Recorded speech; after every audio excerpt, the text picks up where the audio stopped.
Hey there, Shane McNutt, Craft Bourbon Hunter, and these are my favorite craft bottles from 2024.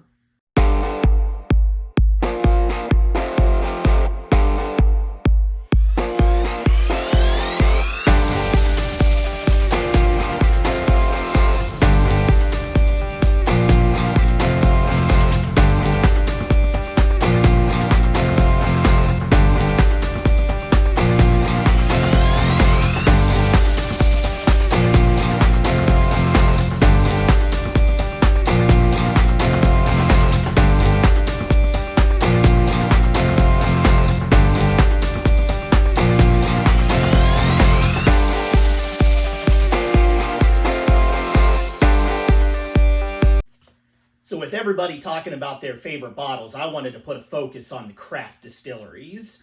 The one thing that I'm going to say with my video, these are all bottles that I have. I have several different craft distilleries, but I wanted to focus on ones that I've gone back to many times, that I've tried, and can give you an honest review of what my favorite ones are.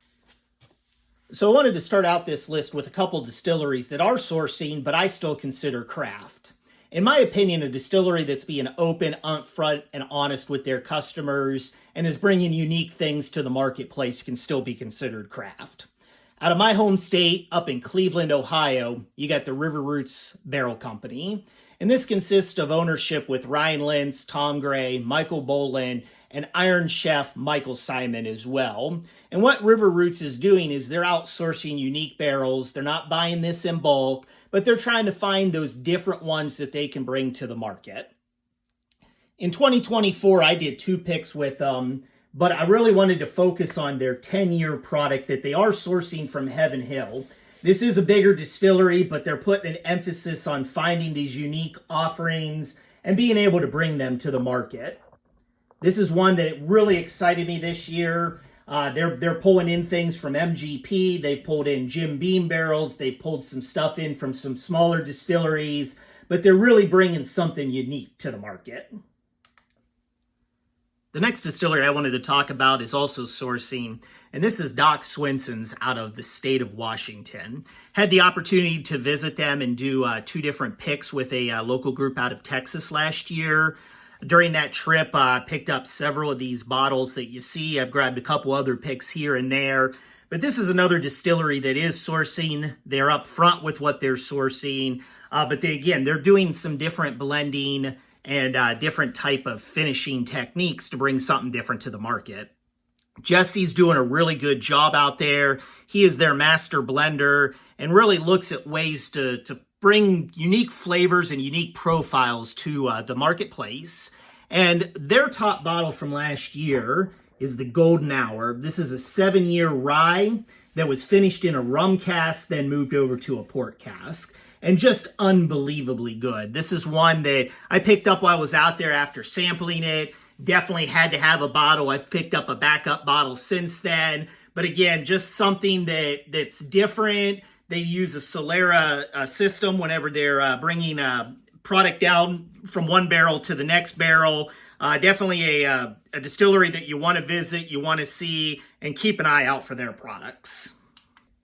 From here on out, we're going to be talking about distilleries making their own product, and we're going to be starting with Hard Truth Whiskey.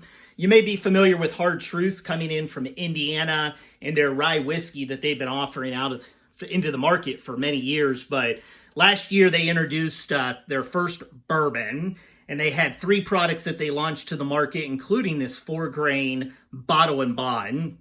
Right after the initial release, I was visiting a good friend of mine, Jason Gaylor. He gave me the opportunity to try all 3, and of the 3, this was my favorite. I was able to snag a bottle. Really looking forward to seeing what Hard Truth does with their cask strength and single barrel bourbon program. Hearing that may start up this year in 2025. But again, if you enjoy their rye whiskey, the 4-grain Bottle and Bond bourbon and their other 2 offerings, they are on the lower proof side, a little bit younger age, but still have bold flavors. And again, something that you want to keep an eye out for. How can you talk about craft whiskey and not include Frey Ranch out of Fallon, Nevada? If you don't know who Frey Ranch is, this is a multi-generation farm owned by Colby and Ashley Frey. This is one of the first and true grain to glass distilleries that are out there. 100% of their grains are made right on site before it's produced into whiskey. You've probably seen their bourbon and their rye out, which are amazing, but last year they started their 100% grain series, which included 100% wheat whiskey. Myself, I've never personally been a wheat whiskey person, but Frey Ranch has changed my mind, and now I have several of these single barrels. These things are just packed full of flavor. It's 100% wheat whiskey, each of them being a single barrel, and just bringing something very unique to the table. Barrel number 1213 was one of the favorite of the 4 I picked up in 2024. And in talking with Colby and Ashley, it sounds like they have a lot of other exciting things coming to market soon. So we're now into the top 3, and we're coming back to Ohio, my home state, going down to Columbus, and the distillery that I have the most bottles from. I'm a huge fan of what Watershed Distillery is doing. Every year, their single barrels, they're uncut, unfiltered. Their standard offerings are just amazing. They have their fall finishing series with the maple syrup finish, the apple brandy, the coveted Nocino finish, and last year introducing the port finish. But what I want to talk about as being a top bottle from last year is their rye whiskey. Several years ago, Ryan and the team put down some rye barrels. They sort of got pushed into the back of the distillery, and when they came across them and tried them, they were just unbelievable. They started releasing 1 barrel a year, and last year's barrel yielded about 100 bottles and came in as a hazmat. Last year, I really fell in love with rye whiskey. Was really big into bourbon before that, started getting into some more of the ryes, and this one was just unbelievably good. You get a lot of that tropical and stone fruit flavor that comes from the Watershed profile into this rye. It is a hazmat, but it doesn't drink to that level and just gives you a very unique pour, something that's not out there every day. This year, they'll be releasing another set of bottles. Another barrel is going to dump. It's going to be an 8-year. I've had the opportunity to try that one as well, and really looking forward to seeing what else Watershed has to bring to the table this year. Next up on my list brings an amazing whiskey coming out of Texas. Many of you may think of Texas as being so hot, younger age bourbon, and getting what they call that Texas funk out there, but Iron Root Republic is just doing something different. The Licorice family, including Robert, Jonathan, and the mother of Texas whiskey, Marcia, are really taking corn to the next level, doing a lot of unique things, trying different types of corn that are down there. My great friend, Michelle Roses, introduced me to Iron Root during a trip to Texas last year, had the opportunity to visit, tour the facility, and they're just producing some really unique bourbons and whiskeys. They're harbingers of stable. There's a lot of single barrels that are out there. The Apotheosis is a yearly release that's coming out. The Celt that you see over here on the right, this was a local group that did a pick. This is a pot still release that came out.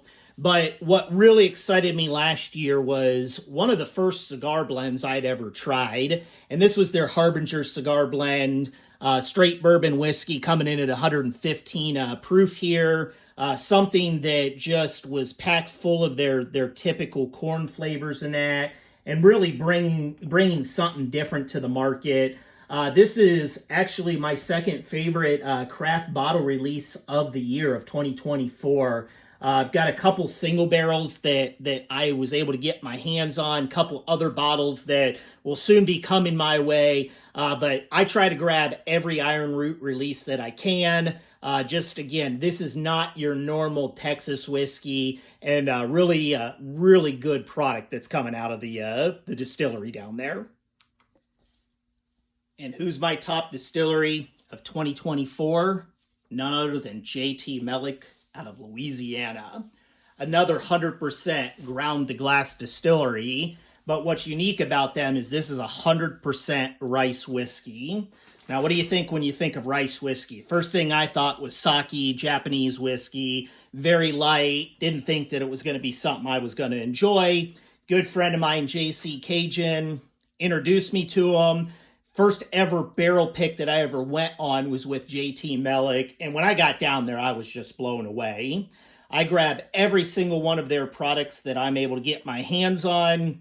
They are kind of limited in distribution right now as they're growing. Mike Fruget is doing an amazing job. And of course, you've got Mia doing all of her marketing, one of the best marketers that are out there. But they're currently available in Louisiana, Texas, and Arkansas, as well as being available online through Bourbon Outfitters. But it's great to hear that they are working to expand into other states. Mia's really working to get this product out there into the market. You've got their standard small match bourbon and their single barrel, which is a 4+ year product that's been out there. But last year, they actually had 3 releases. They had their high proof small batch coming in at 118% or 118 proof. They had their limited release of their Legacy Edition, which was some of the product that was the first barrel-aged product. This is coming in at almost 7 years. This is a one-time release. But they had their first 6-year product release. And this is going to be an annual release. And how much I enjoy those 4-year products. I had to jump in this 6-year. And by far, this was my top craft whiskey of 2024. Just packed full of flavor. Again, you think rice whiskey, you think lighter. You look at the color of these, it's just dark. What they're doing down there in Louisiana is just amazing. They're bringing a lot of that caramelized brown sugar, burnt caramel type of flavors that you get out of like a George T. Stagg and products that are aged for a lot longer time. This is a product that I stick close to. I talk to Mia, and just anytime that I can grab something new that they're releasing, I definitely jump on it.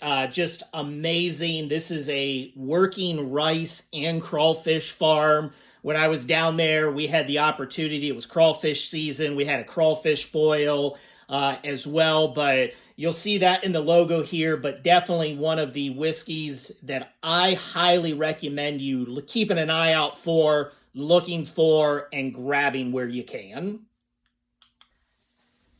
So in 2024, we had a lot of great craft releases that took place. I have not been able to try them all. There's a lot of craft distilleries across every state in the U.S. If you follow me on Instagram, you'll see that I try to get people's opinions and rank the best from each state based on the feedback that's coming in.